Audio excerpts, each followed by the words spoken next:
Legend is basically used for,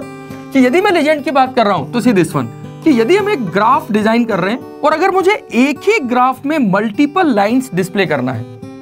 if you want to display multiple line in a single graph, कि suppose अगर आप किसी organisation के product की information display करना चाह रहे हैं, सेल्स की इंफॉर्मेशन डिस्प्ले करना चाह रहे हैं, राइट, तो यहां पर फिर हम बात करते हैं लीजेंड की। क्योंकि जब आप देखिए, यदि मान लो मैं यहां पे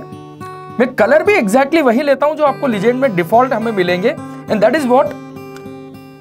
one is orange and second is blue. तो यदि मान लो मैं यहां पर एक लीजेंड इस तरीके से ग्राफ बनाता हूं जहां पर एक लाइन मेरी कुछ इस तरीके से ऑरेंज लाइन होगी और सेकंड लाइन जो हमारी होगी वो सेकंड लाइन हमारी होगी ये ब्लू फॉर्मेट में, ठीक है। It is something like this, कि मान लो ये मैंने एक सेकंड लाइन ड्रॉ की है,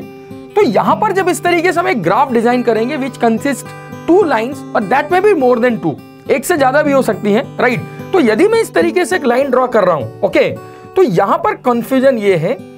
कि which line is for which purpose, मतलब मैं बोल रहा हूं ये मैंने सेल्स के लिए यूज की है या ये मैंने प्रोडक्ट के लिए यूज की है। तो सेल्स और प्रोडक्ट में आप डिफाइन कैसे करेंगे कि ये सेल्स की लाइन है या ये प्रोडक्ट की लाइन है, ठीक है। आपने X axis Y axis coordinate हमने दे दिए हैं, ठीक, टाइटल हमने दे दिया, लेकिन how to represent this lines, तो यहां पर फिर हम क्या करते हैं, we are going for the legend concept, कि हम एक बॉक्स यहां पे बनाएंगे in which this orange line is actually indicate for a product, ठीक है, and this blue line is actually indicates for, ये जो ब्लू लाइन है इस ब्लू लाइन को हम इंडिकेट करेंगे किसके लिए, सपोज सेल्स के लिए।